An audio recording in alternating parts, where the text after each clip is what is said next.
গরিব বন্ধুর বাসায় ঘুরতে আসে শহরে থাকা এক বড়লোক বন্ধু। এইদিকে ওই গরিব বন্ধু ছিল এক সুন্দরী বউ, আর সেই সুন্দরী বউকে দেখে বড়লোক বন্ধু তাকে ভোগ করার নেশায় এতটাই পাগল হয়ে ওঠে যে সে তার নিজের ওয়াইফকে তার নিজের বন্ধুর সাথে বিছানায় পাঠাতেও দ্বিধাবোধ করে না। এরপর সেই বড়লোক বন্ধু তার গরিব বন্ধুর গরিবী সুযোগ নিয়ে তার বাসায় শুরু করে এক নোংরা খেলার প্রচলন। ওই খেলায় যে জিতবে সেই তার বউকে অন্যের হাতে তুলে দিবে। হ্যাঁ, ঠিকই শুনছেন। আর এখান থেকেই শুরু হয় বউ অদল বদল। এই নোংরা খেলায় শুধু দুই বন্ধুই না, এতে যেন দুই বন্ধুর সুন্দরী বউও অত্যন্ত আনন্দ পেতে শুরু করে। কিন্তু এরপর কি হয়? এই নোংরা খেলা কি এইভাবেই চলতে থাকে, নাকি এই খেলাটা শেষ হয় কারো মৃত্যুর মধ্য দিয়ে? তবে এই এক্সপ্লেনেশনটা দেখার পরে আপনিও বলতে বাধ্য হবেন যে প্রত্যেকটা মানুষেরই সবকিছু সীমা থাকা উচিত, আর সেই সীমার মধ্যে থেকেই তাকে জীবনটাকে সুন্দরভাবে কাটিয়ে দেওয়া উচিত। হ্যালো ভিউয়ার্স, মুভিগ্যাজমে আপনাদের সবাইকে স্বাগতম। হাজির হয়ে গেলাম 2024 সালে রিলিজ প্রাপ্ত একটি ডকুমেন্টারির এক্সপ্লেনেশন নিয়ে। এই ডকুমেন্টারিটির নাম পাত্নিও কি আদলা বাদলি। তবে চলুন আর সময় নষ্ট না করে সরাসরি এই দারুণ এক্সপ্লেনেশনটির ভেতরে ঢোকা যাক। কিন্তু তার আগে ভিউয়ার্স, আপনাদের সবাইকে সব সময়ের মতো আমি অসংখ্য ভালোবাসা, শ্রদ্ধা ও সম্মান জানাতে চাই আমাদেরকে সব সময় এত সুন্দরভাবে সাপোর্ট করার জন্য। আশা করছি সব সময় এইভাবেই আমাদের সঙ্গে থাকবেন। ভিডিওটি কেমন লাগলো অবশ্যই আপনি কমেন্টের মাধ্যমে আমাকে জানিয়ে দিবেন। আর ভিডিওটি ভালো লাগলে লাইক, শেয়ার এন্ড সাবস্ক্রাইব করে বেল বাটনটা অন করে দিবেন। সো চলুন শুনে আসা যাক পাত্নিও কি আদলা বাদলি।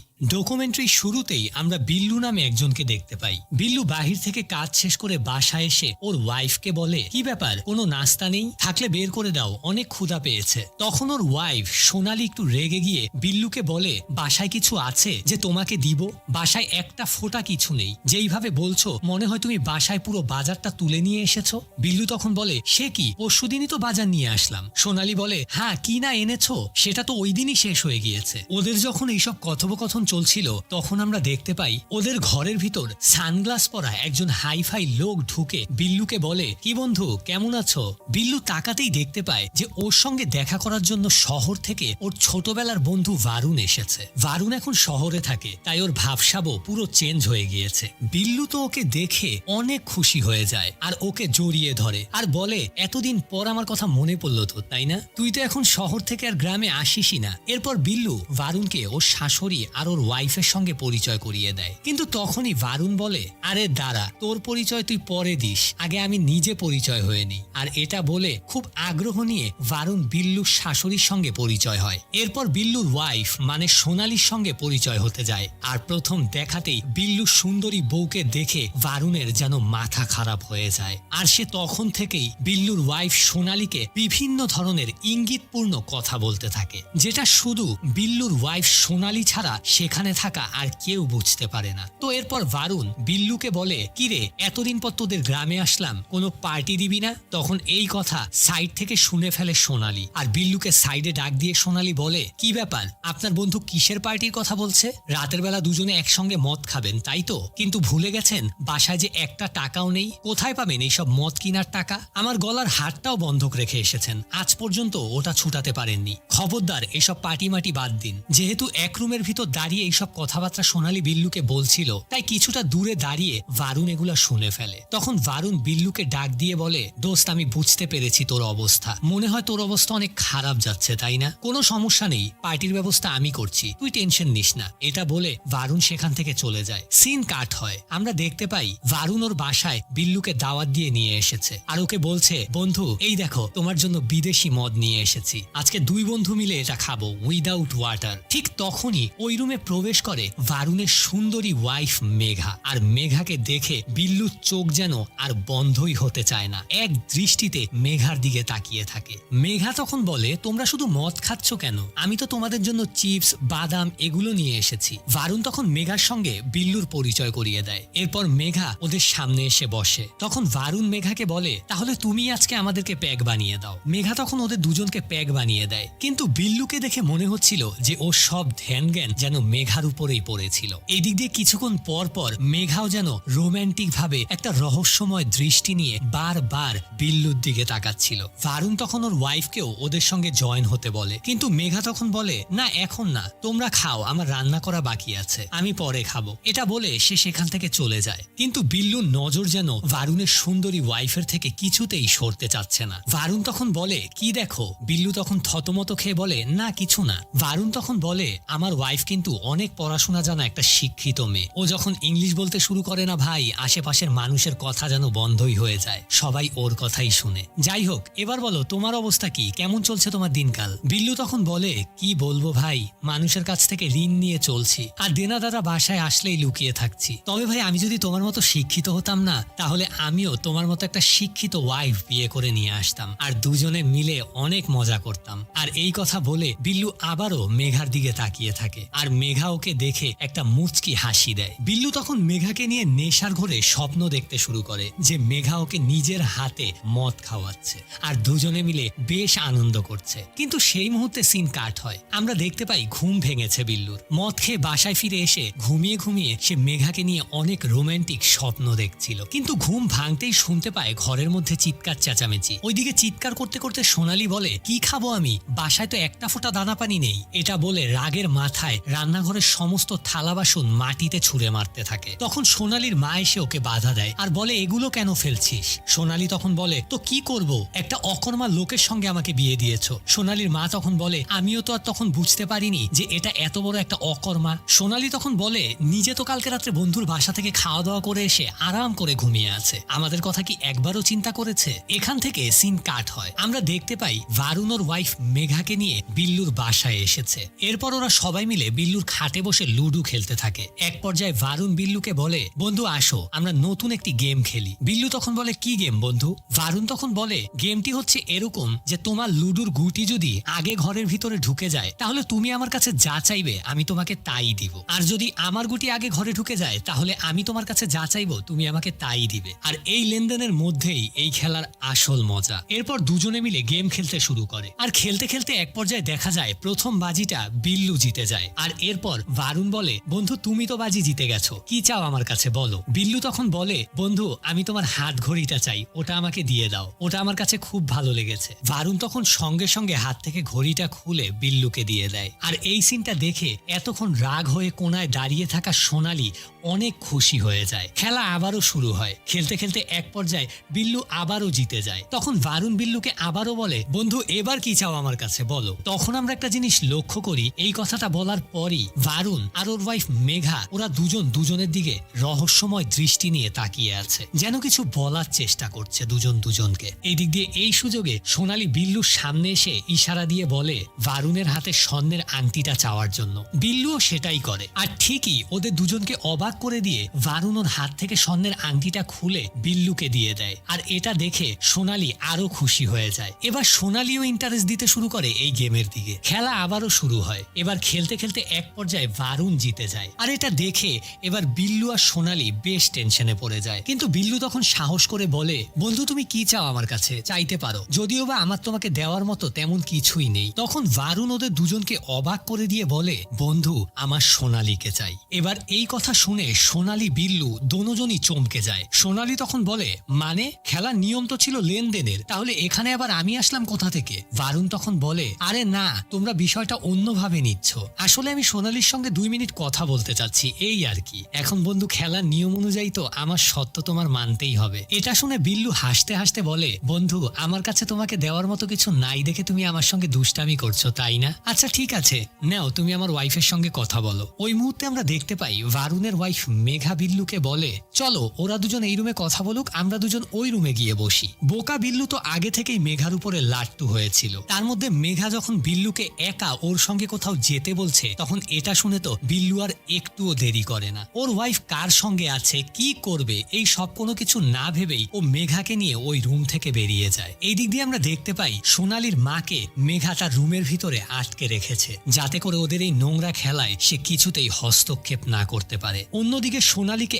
একা রুমে পেয়ে ভারুন বলে, সোনালি আমি তোমাকে কিছু বলতে চাই, তুমি প্লিজ কিছু মনে করো না। আসলে তোমার এই সৌন্দর্য, তোমার এই রূপ আমাকে বারবার তোমার দিকে আকৃষ্ট করছে। আমি চাই তুমি সব সময় হাসি খুশি থাকো। এইসব কথা শুনে তখন সোনালি বলে, এগুলো আপনি কি বলছেন? এইসব কথা কিন্তু আমি একদমই পছন্দ করি না। বারুণ তখন থাপা দিয়ে সোনালির হাতটা ধরে বলে, সোনালি তুমি আমাকে খারাপ ভেবো না, আমি শুধু চাই তোমার কষ্টগুলো শুনে সেগুলোকে তোমার জীবন থেকে দূরে সরিয়ে দিতে। ওই দিক দিয়ে পাশের রুমে বিল্লুকে নিয়ে যাওয়ার পর মেঘা ওই রুমের সমস্ত দরজা জানালা বন্ধ করে দেয়। এরপর মেঘা বিল্লুর সামনে এসে বসে। মেঘা তখন বলে, আমি সবসময় খেয়াল করেছি আপনি আমাকে লুকিয়ে দেখতে থাকেন। বিল্লু তখন এই কথা শুনে হঠাৎ করে চমকে ওঠে। মেঘা তখন বলে, আরে এতে দোষের কি আছে? কোনো সুন্দর জিনিস যদি বারবার আপনার চোখের সামনে ঘুরতে থাকে তাহলে সেটাকে তো আপনি একবার না একবার ধরতে চাইবেনই, তাই না? যেমন এখন আমরা দুজন একটা রুমে বন্দি, তাই চাইলেই আপনি যে কোনো খেলা এখন আমার সঙ্গে খেলতে পারেন, কারণ এই খেলার তো এটাই নিয়ম। মেঘা তখন এইসব কথা বলতে বলতে আস্তে আস্তে বিল্লুর শরীরের সমস্ত জামা কাপড় খুলে ফেলতে শুরু করে। আর একটা সময় বিল্লু আর মেঘা ওরা দুজন শারীরিক সম্পর্কে লিপ্ত হয়। অন্যদিকে আমরা দেখতে পাই বারুণকে কান্না করতে করতে সোনালি ও সমস্ত দুঃখের কথা শেয়ার করছে, যে কিভাবে বিল্লুকে বিয়ে করে তার জীবনটা নরকে পরিণত হয়েছে। কিন্তু এইসব কথার যেন কোনো কিছুই বারুণের মাথায় ঢুকছিল না, কারণ ও যেটা করতে এসেছে সেটা তো হচ্ছেই না, হচ্ছে উল্টোটা। তখন বারুণ ওকে বুঝিয়ে শুনিয়ে শান্ত করে। বারুণ তখন সোনালিকে বলে, সোনালি তুমি আমাকে বিশ্বাস করো, আমি তোমার জীবন খুশিতে ভরিয়ে দিব। এটা বলে সোনালিকে বুকে টেনে নেয়। এখান থেকে সিন কাট হয়। পরদিন সকালের সিন দেখানো হয়। ডাইনিং রুমে বসে সোনালির মা বিল্লুকে আর সোনালিকে অনেক বকাবকি করছে, কারণ গতকাল রাতে তার রুমের দরজাটা কে যেন বাহির থেকে লাগিয়ে দিয়েছে। সোনালি তখন কালকে রাতের ঘটনা ওর মাকে বলতে নেয়, আর ঠিক সেই মুহূর্তে বিল্লু বাধা দিয়ে বলে, আরে তুমি কি করছো, এখন এইসব কথা থাক। কিছুক্ষণ পরে সোনালির মা সেখান থেকে চলে গেলে সোনালি তখন বিল্লুকে বলে, দেখো এরপর থেকে যেন আমার বাসায় আর এরকম নোংরা খেলা না হয়। বিল্লু তখন কিছু বলতেই যাবে, ঠিক সেই মুহূর্তে বিল্লুর ফোনে বারুণ কল দেয়। ফোন রিসিভ করার পর বারুণ বিল্লুকে বলে, বন্ধু আরেকবার হবে নাকি খেলাটা? খেলার কথা শোনা মাত্রই বিল্লু তো অনেক খুশি হয়ে যায়, কিন্তু বিল্লু যখন সোনালিকে খেলার বিষয়ে জিজ্ঞেস করে তখন সঙ্গে সঙ্গে সোনালি মানা করে দেয়। ফোনের ওই পাশ থেকে বারুণ আবার এই কথাটা শুনে ফেলে আর বিল্লুকে বলে, বন্ধু তুমি চিন্তা করো না, আমি আছি না, আমি সব ঠিক করে দিব। পরের সিনে আমরা দেখতে পাই সোনালির হোয়াটসঅ্যাপে বারুণ একটি ছবি পাঠায়, আর সেটা দেখে সোনালি অনেক খুশি হয়ে যায়, কারণ সেটা ছিল সোনালির গলায় থাকা সেই নেকলেসটি যেটা বিল্লু কয়দিন আগে বন্ধক রেখে এসেছিল। সেটাই এখন বারুণ ছুটিয়ে এনেছে আর ওটা ছবি তুলে সোনালির হোয়াটসঅ্যাপে পাঠিয়েছে। এখন সোনালি এটা দেখে ভীষণভাবে খুশি হয়ে যায় আর তাড়াতাড়ি বিল্লুকে গিয়ে বলে, আচ্ছা তুমি না সেদিন বলেছিলে তোমরা নাকি আবারও বাসায় ওই খেলাটা খেলতে চাও? বিল্লু তখন খুশি হয়ে বলে, হ্যাঁ বলেছিলাম তো, কিন্তু তুমিই তো না করলে। সোনালি তখন বলে, বলেছিলাম হয়তো, কিন্তু ভাবলাম এইভাবে না বলে দেওয়াটাও ঠিক হচ্ছে না, তুমি চাইলে আবার ওদেরকে বাসায় এনে এই খেলাটা খেলতে পারো। এবার এই কথা শুনে বিল্লু তো প্রচন্ড খুশি হয়ে যায় আর সঙ্গে সঙ্গে বারুণকে কল করে পরদিন সকালে ওদের বাসায় আসার আমন্ত্রণ দেয়। বারুণ তখন বলে, দেখেছিস বন্ধু আমি বলেছিলাম না সব সমস্যার সমাধান করে দেব। কিন্তু এই কথাটা শুনে দুশ্চরিত্র বিল্লু কিছুই বুঝতে পারে না, ও তো আছে অন্যের ওয়াইফের সাথে ফুর্তি করার আশায়। পরের সিনে আমরা দেখতে পাই বারুণ বন্ধ রুমের ভেতরে সোনালির গলায় ওই নেকলেসটা পরিয়ে দিচ্ছে আর বলছে, সোনালি আমি তোমাকে কথা দিচ্ছি, তোমাকে আমি আর কখনো কষ্ট পেতে দিব না। তোমার এই দুটি সুন্দর হাতে আমি স্বর্ণের দুটি বালা বানিয়ে দিব, তোমার সুন্দর কানে আমি দুটি স্বর্ণের দুল বানিয়ে দিব। এইসব কথা বলতে বলতে সোনালির শরীরের প্রত্যেকটা জায়গায় স্পর্শ করতে থাকে বারুণ, কিন্তু সোনালি এতে আর কোনো বাধা দেয় না। একটা সময় সোনালিকে এক গ্লাস দুধের সঙ্গে উত্তেজনা নাশক একটি ওষুধ খাইয়ে সোনালির সঙ্গে বারুণ শারীরিক সম্পর্কে লিপ্ত হয়। পরদিন সকালে আমরা দেখতে পাই রান্নাঘরে সোনালির মা এসে সোনালিকে বলছে, আমার ঘরের দরজাটা ঠিক করছিস না কেন? প্রত্যেকদিন রাতের বেলা দরজাটা অটোমেটিকলি লেগে যায়, আমার ভিতরে বন্দি থাকতে হয়, তোদেরকে কত ডাকাডাকি করি কিন্তু কেউ তোরা এসে দরজাটা খুলিস না। সোনালি তখন ওর মাকে বুঝিয়ে শুনিয়ে সেখান থেকে পাঠিয়ে দেয়। কিছুক্ষণ পরে রান্নাঘরে বিল্লু আসে কি রান্না হচ্ছে এটা দেখার জন্য। এসে সোনালির সঙ্গে কথা বলতে বলতে হঠাৎ করে বিল্লু সোনালির গলায় ওই স্বর্ণের নেকলেসটা নোটিস করে যেটা সে বন্ধক রেখে এসেছিল। বিল্লু তখন জিজ্ঞেস করে, তুমি এই নেকলেস কোথায় পেলে? সোনালি তখন বলে, তোমার বন্ধু এটা আমাকে পুরস্কার দিয়েছে। এবার এই কথা শুনে বিল্লু একটু রেগে গিয়ে বলে, ও তোমাকে ইহার কেন দিতে গেল? এটা বলে পকেট থেকে ফোন বের করে বিল্লু বারুণকে কল দিতে থাকে। এই দিক দিয়ে সোনালি রেগে গিয়ে বিল্লুকে বলতে থাকে, তুমি তো ওর কাছ থেকে ঘড়ি আর আংটি নিয়েছো, তো আমি যদি একটা নেকলেস নেই তাহলে এতে দোষের কি হলো? এর মধ্যে বিল্লু বারুণকে ফোন দিয়ে দেয় আর বলে, বন্ধু তুমি এটা ঠিক করনি, আমাকে তুমি অনেক ছোট করলে, এই নেকলেসটা তো আমি বন্ধক রেখেছিলাম, তো সেই হিসেবে তো এই নেকলেস আমার ছুটিয়ে আনার কথা। বারুণ তখন বলে, আরে বন্ধু তোমার আনা আর আমার আনা তো একই কথা, এতে ছোট হওয়ার কি আছে? আর তুমি তো জানো সোনালি ভাবি এমনিতেই আমাদের এই খেলাটা একদমই পছন্দ করছে পারছিল না, তাই উনাকে এই গিফটটা দিলাম যাতে করে আমরা বেশি করে এই গেমটা খেলতে পারি। কিন্তু তারপরেও বন্ধু তুমি যদি বলো তাহলে আমি ওই গিফট ফিরিয়ে নিব আর এই খেলাও আমি বন্ধ করে দিব। বিল্লু তখন বলে, না না বন্ধু, বন্ধ করার কি আছে, আমি কি এটা বলেছি নাকি, ঠিক আছে কোনো সমস্যা নেই, এটা বলে ও ফোন রেখে দেয়। পরের সিনে আমরা দেখতে পাই সোনালী রান্নাঘরে গুনগুন করে গান গাইছে আর রান্না করছে। নিজের মেয়েকে অনেক দিন পর এত খুশি দেখে সোনালীর মা ওর সামনে এসে অনেক খুশি হয়ে যায় আর ওর কাছে গিয়ে বলে, কি রে মা, তোর হাজবেন্ড কি ভালো কোনো চাকরি পেয়েছে নাকি, তোর গলায় হাতে নতুন নতুন গয়না দেখছি। উত্তরে তখন সোনালী বলে, এটা তুমি ওর কাছে গিয়ে জিজ্ঞেস করো, আমি তো প্রত্যেকদিন নতুন নতুন গয়না পাচ্ছি, এতেই খুশি। তখন সোনালীর মা বলে, সবকিছু তো বুঝলাম, কিন্তু আমার রুমের দরজাটা তোরা কবে ঠিক করবি বলতো, এখন তো প্রত্যেক দিনই দরজাটা অটোমেটিকলি লেগে যায়, আবার কিছুক্ষণ পর নিজে নিজেই খুলে যায়, মনে হয় দরজার ভিতরে ভূত ঢুকেছে,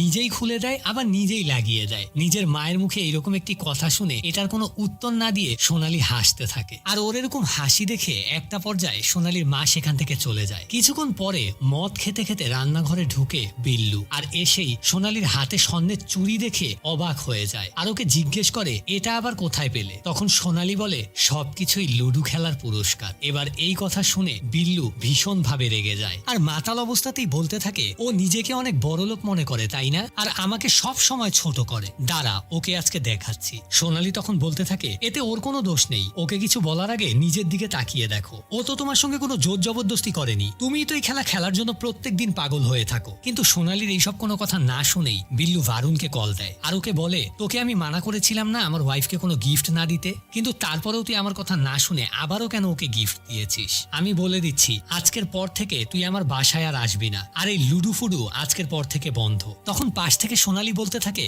ভারুন আপনি কিছু মনে করবেন না, ও মাতাল অবস্থায় উল্টাপাল্টা বলছে। কিন্তু বিল্লু বলে, আমি মাতাল কিন্তু যা বলছি একদম ঠিক বলছি, আজকের পর থেকে এইসব খেলা বন্ধ। এটা বলে ও ফোন রেখে দেয় আর সোনালীকে বলে, এবার দেখি তুই ওর সঙ্গে কিভাবে দেখা করিস। ওই দিক দিয়ে আমরা দেখতে পাই ভারুনের ওয়াইফ ওকে বলছে, তোমার কি দরকার ছিল ওর ওয়াইফকে এত দামি দামি গয়না দেওয়ার, গয়না ছাড়াও তো এই খেলাটা খেলা যেত। ভারুন তখন বলে, আরে তুমি জানো না ওই মেয়েটা অনেক লোভী, ওকে গয়না না দিলে এই খেলা আমরা কিছুতেই খেলতে পারতাম না। তখন মেঘা বলে, অনেক হয়েছে, এই মহিলার পিছনে আর কোনো টাকা খরচ করার দরকার নেই, আজকের পর থেকে এই খেলা বন্ধ, আমিও আর এই খেলা খেলবো না। এই কথা শুনে তখন ভারুন রেগে গিয়ে বলে, পাগল হয়ে গিয়েছো তুমি, আমি অলরেডি এই খেলার পিছনে অনেক টাকা খরচ করেছি, তুমি এখন বলছো এই খেলা বন্ধ করে দিবে। কিন্তু মেঘা তখন কোনো উত্তর না দিয়ে সেখান থেকে চলে যায়। ভারুন তখন ফোন বের করে সোনালীকে ফোন দেয় আর বলে, আজকে রাতে তোমার বাসার পিছনে আমার সঙ্গে দেখা করো, কথা আছে। কথা মতন রাতের বেলা ওদের বাসার পিছনে আসে সোনালী, দেখে সেখানে ভারুন দাঁড়িয়ে আছে। ওকে দেখে সোনালী বলে, কি ব্যাপার, তুমি এখন এখানে আমাকে ডাকলে কেন। ভারুন তখন বলে, সোনালী আমি তোমাকে অনেক ভালোবেসে ফেলেছি, তোমাকে যখন বিল্লুর সঙ্গে দেখি তখন আমার অনেক রাগ হয়। সোনালী তুমি আমার সঙ্গে চলো, আমি তোমাকে মুম্বাই নিয়ে যাব, তোমাকে এখানে যেরকম আমি রানী বানিয়ে রেখেছিলাম আমি সেখানেও তোমাকে রানী বানিয়ে রাখবো। তখন সোনালী বলে, কিন্তু আমি তো মেঘার মতো এত স্মার্ট না, আমি তো গ্রামের মেয়ে, আমার সাথে তুমি কিভাবে থাকবে, তুমি আমাকে শহরে নিয়ে গিয়ে বিক্রি করে দিবে না তো। ভারুন বলে, তুমি আমাকে বিশ্বাস করো, আমি তোমাকে অনেক ভালোবাসি। ওরা দুজন যখন এইসব কথা বলছিল তখন আমরা দেখতে পাই সাইডে দাঁড়িয়ে ওদের এই সমস্ত কথা শুনছিল মেঘা, আর ওকে দেখে বোঝাই যাচ্ছিল যে ও প্রচন্ড পরিমাণে রেগে গিয়েছে। এখান থেকে সিন শিফট হয়, আমরা দেখতে পাই পরদিন সকালে বিল্লুর বাসায় মেঘা আর ভারুন আসে। ওদের দেখে বিল্লু আর সোনালী অনেক চমকে যায়। তখন বিল্লু বলে, কি ব্যাপার তোমরা আবার এই বাসায় এসেছো। তখন ভারুন বলে, দোস্ত মেঘা বলল শেষবারের মতো একবার এই খেলাটা খেলার জন্য। মেঘা তখন বলে, হ্যাঁ বিল্লু আমিই বলেছি শেষবারের মতো এই খেলাটা একবার খেলার জন্য। তখন বিল্লু বলে, আমিও ভাবছিলাম কালকে নেশার ঘরে একটু বেশি বলে ফেলেছি। তখন মেঘা বিল্লুর হাত ধরে বলে, প্লিজ চলো না আমরা আরেকবার গিয়ে এই খেলাটা খেলি। বিল্লুও তখন অনেক খুশি হয়ে যায় আর বলে, তোমার কথা আমি কিভাবে ফেলতে পারি, আসো আসো আমরা আবারও এই খেলা শুরু করি। তখন আমরা দেখতে পাই এই দিক দিয়ে সোনালী আর ভারুন অনেক খুশি হয়ে যায়, অন্যদিক দিয়ে মেঘা আর বিল্লু ওরা দুজন তো আগে থেকেই খুশি হয়েছিল। তখন মেঘা বলে, যাও তোমরা সবাই রুমে যাও, আমি তোমাদের জন্য দুধ বানিয়ে নিয়ে আসছি। আর এটা বলে ও চলে যায় রান্নাঘরে আর সোনালী চলে যায় ওর মায়ের রুমে। সেখানে গিয়ে তার দরজাটা লাগিয়ে এরপর ভারুনকে নিয়ে অন্য একটা রুমে চলে যায়। ওই দিক দিয়ে আমরা দেখতে পাই মেঘা রান্নাঘরে গ্লাসে দুধ ঢালছে আর বলছে, সব সময় তোরা দুজন রুমের ভিতরে ঢুকে খেলা খেলিস না, আজকে থেকে দেখবো তোরা কিভাবে খেলিস। আর এটা বলে মেঘা ব্যাগ থেকে একটি বিষের বোতল বের করে সেটা সোনালী আর ভারুনের গ্লাসে ঢেলে দেয়। ওই দিক দিয়ে আমরা দেখতে পাই সোনালী ওর জামা কাপড় ব্যাগে ভরে নিচ্ছে আর খুব চিন্তিত হয়ে পাশে বসে আছে ভারুন। সোনালী তখন ভারুনকে জিজ্ঞেস করে, কি হয়েছে। তখন ভারুন বলে, মেঘা আমাকে বলল আজকে থেকে সব খেলা বন্ধ, কিন্তু হঠাৎ করেই আবার আজকে বলল চলো শেষবারের মতো ওই খেলাটা খেলে আসি। তাই একটু টেনশন হচ্ছে যে ওর মাথায় আবার অন্য কোনো চক্রান্ত চলছে না তো।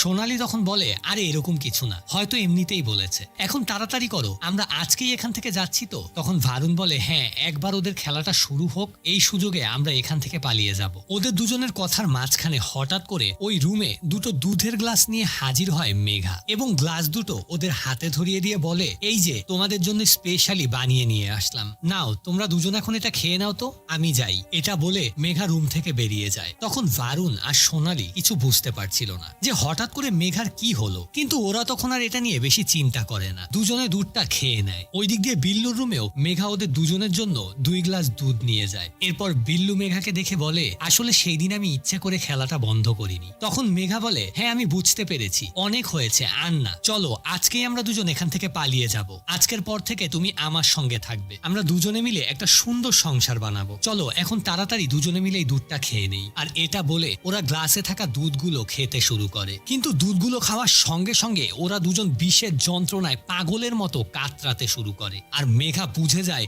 যে ওদের গ্লাসে কেউ বিষ ঢেলে দিয়েছে। এক পর্যায়ে বিষের যন্ত্রণায় মুখ দিয়ে ফেনা উঠে মেঘা আর বিল্লু সেখানেই মারা যায়। আর অন্যদিকে আমরা দেখতে পাই মেঘা তখন যে বিষ মেশানো দুধ ভারুন আর সোনালির জন্য নিয়ে এসেছিল সেটার ভিতরে আসলে কোনো বিষই ছিল না। ওরা দুজন গ্লাসের দুধটা শেষ করে সুন্দরভাবে ব্যাগ গুছিয়ে সেখান থেকে বেরিয়ে যায়। কিন্তু এটা কি করে সম্ভব? মেঘা তো নিজ হাতে গ্লাসে বিষ ঢেলেছিল, কিন্তু সেটা বদলে গেল কিভাবে? এবার এই পর্যায়ে এসে এই ডকুমেন্টারির আসল টুইস্টটা রিভিল হয়। আমরা এখানে একটি ফ্ল্যাশব্যাক দেখতে পাই। যখন ভারুন আর মেঘা এই বাসায় এসেছিল তখন কলিং বেলের আওয়াজ শোনার সঙ্গে সঙ্গে সোনালির মা তার নিজের ঘর থেকে বেরিয়ে রান্নাঘরের বারান্দায় গিয়ে লুকিয়ে পড়ে, কারণ সে জানতো সব সময়ের মতো আজকেও কেউ একজন বাহির থেকে তার দরজাটা লাগিয়ে দিবে। তাই ওরা আসার আগেই সে বিছানায় কিছু বালিশ রেখে সেটাকে চাদর দিয়ে ঢেকে আস্তে করে রুম থেকে বেরিয়ে রান্নাঘরের বারান্দায় গিয়ে লুকিয়ে পড়ে। আর সব সময়ের মতো সোনালি রুমের ভিতরে এসে তাকিয়ে দেখে ভাবে ওর মা হয়তো চাদর মুড়ি দিয়ে ঘুমিয়ে আছে, তাই আস্তে করে রুমের দরজাটা লক করে চলে যায়। আসলে এইবার সোনালির মা নিজের চোখে দেখতে চেয়েছিল প্রত্যেক দিন তার দরজা কে বন্ধ করে আর বাসার ভিতরে ওরা কি করে, আর এটা দেখার জন্যই সে রান্নাঘরের বারান্দায় গিয়ে লুকিয়ে পড়েছে। আর ঠিক তখনই সে দেখতে পায় রান্নাঘরে মেঘা এসেছে, আর ও তখন সোনালি আর তার হাজবেন্ড ভারুনের জন্য দুধ বানাচ্ছে। এক পর্যায়ে সোনালির মা দেখতে পায় ওই দুধের গ্লাসে মেঘা বিষ ঢেলে দিচ্ছে। সোনালির মা তখন বুঝতে পারে যে মেঘা চাচ্ছে তার মেয়েকে মেরে ফেলতে, তাই নিজের মেয়েকে বাঁচাতে সে তখনই একটা বুদ্ধি বের করে। মেঘা যখন 4 জনের গ্লাস নিয়ে ট্রেতে করে আসার প্রস্তুতি নিচ্ছিল ঠিক সেই মুহূর্তে সোনালির মা একটি ছোট্ট ইট নিয়ে ড্রয়িং রুমের দিকে ছুঁড়ে মারে। আর সেটা শব্দ পেয়ে কে এদিকে আসছে এটা দেখার জন্য যখনই ও রান্নাঘর থেকে বের হয় তখনই সোনালির মা গিয়ে দুধের গ্লাসটা চেঞ্জ করে দেয়। মানে যেই গ্লাসে বিষ ছিল সেটা মেঘা আর তার মেয়ের জামাই বিল্লুর জায়গায় রেখে দেয়, আর যেই গ্লাসে বিষ ছিল না সেটা সোনালি আর ভারুনের গ্লাসের জায়গায় রেখে দেয়। মেঘা যখন ফিরে আসে তখন সে বুঝতেই পারে না যে আসলে কোন গ্লাসে বিষ রাখা হয়েছে। সে তখন সুন্দরভাবে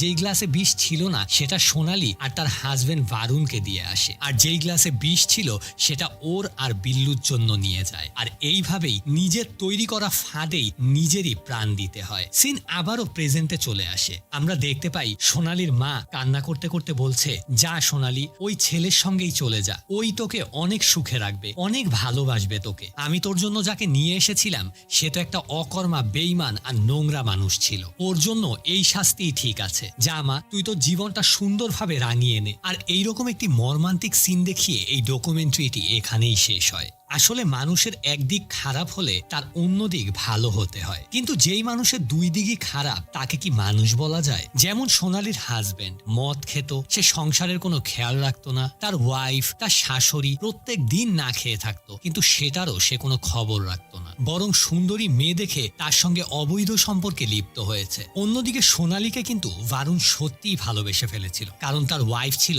একজন স্বার্থপরী লোভী মহিলা যে কিনা অন্য পুরুষদের সঙ্গে অবৈধ সম্পর্ক করতে অনেক পছন্দ করত, যেটা ভারুন জানতো, কিন্তু তারপরও তার কিছু করার ছিল না। কিন্তু যখন ভারুন একজন সুশীল সুন্দর মেয়ে পেয়েছে তখন ও আর কোনো কিছুর পরোয়া করেনি, সেই মেয়েকে নিয়েই এখান থেকে পালিয়ে গিয়েছে। সুতরাং আমাদের সব সময় মনে রাখতে হবে যে যে যেই রকম যেরকম তার সঙ্গে সব সময় তেমনটাই হবে। যদি আমরা ধৈর্যশীল হই তাহলে একদিন আমাদের স্বপ্ন পূরণ হবে। যদি কেউ খারাপ, নোংরা, নিষ্ঠুর হয় তাহলে তার পরিণতি ভয়ঙ্কর হবে। সো বন্ধুরা, কেমন লাগলো আজকের এক্সপ্লেনেশন? কমেন্ট করে জানাতে কিন্তু একদমই ভুলবেন না। আর আমাদের চ্যানেলটি সাবস্ক্রাইব করে বেল বাটনটা অন করে আমাদের পাশেই থাকবেন। সো আজকে এই পর্যন্তই, ভালো থাকবেন।